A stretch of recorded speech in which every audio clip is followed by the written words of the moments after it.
तो गाइस आप में से सब लोग जो हैं वो ये परेशान होंगे कि भाई आखिर ये बोर्ड का पेपर आता कैसे है भाई।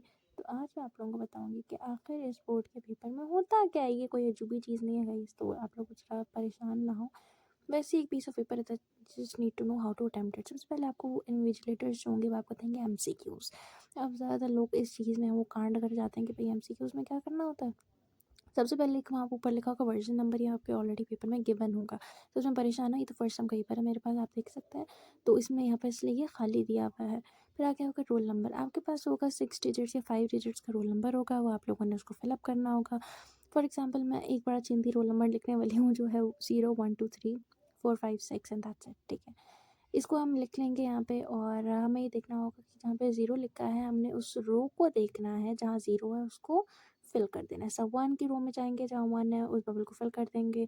इसी तरह टू की रो में टू के बबल को फिल करेंगे, थ्री की रो में थ्री के बबल को फिल करेंगे, और इस तरह 4 को करेंगे, एंड देन फिर हम 5 को करेंगे, और हम 6 को करेंगे। ये रोल नंबर तो बहुत मैंने आसान से लिखा है, हालांकि बोर्ड में ऐसा रोल नंबर नहीं होता, बहुत डिफिकल्ट होता है। तो उसको बहुत ध्यान से आप लोगों को करना होगा, क्योंकि रोल नंबर डिफरेंट गलत हो जाएगा तो आप लोगों को आगे फिर बहुत ज़्यादा मसला हो सकता है इस चीज़ के अकॉर्डिंग।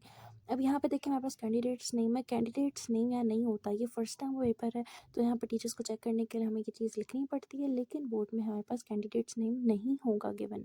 हमने नाम नहीं लिखना होगा अपना, ना क्लास होगा ना सेक्शन, कुछ नहीं होगा, सिर्फ एक रोल नंबर होगा जिससे आपकी पूरी पहचान होगी। इसके बाद आप लोगों का हमारे पास यहाँ पे एमसीक्यूज़ गिवन होंगे। एमसीक्यूज़ अब मैं ऐसे रीड नहीं कर रही हूँ, मैं आप लोगों को सिर्फ समझाने के लिए बता रही हूँ वो कैसे होगा। अब देखिए यहाँ पे अलिफ बे जीम दाल, जिस तरह ये ऑर्डर होगा ना, इसी के आगे हमारे पास बबल्स का ऑर्डर होगा, ठीक है ना। जो ऑप्शंस वहाँ पे होंगे उसी के अकॉर्डिंग होगा। फॉर एग्जांपल आपने पहला वाला एमसीक्यू पढ़ा, मैं पढ़ नहीं रही हूँ, मैं आप लोगों को सिर्फ समझाना चाह रही हूँ। पहला एमसीक्यू मैंने पढ़ा, मुझे इसका आंसर लग रहा है कि बे है, सही है, तो मैंने अगले वाले पर भी जो भाई बे है मैंने उसका बबल फिल अप कर दिया।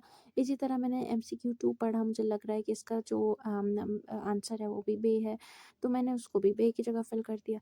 इसी तरह मैं एमसीक्यू 3 पढ़ रही हूँ, एंड आई गेस इसका आंसर अलिफ हो सकता है, मैंने अलिफ कर दिया।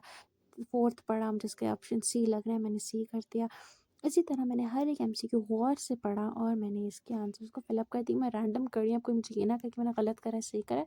मैंने सिर्फ रैंडम आप लोगों को समझाने के लिए किया कि असल में ये किस तरह होता है।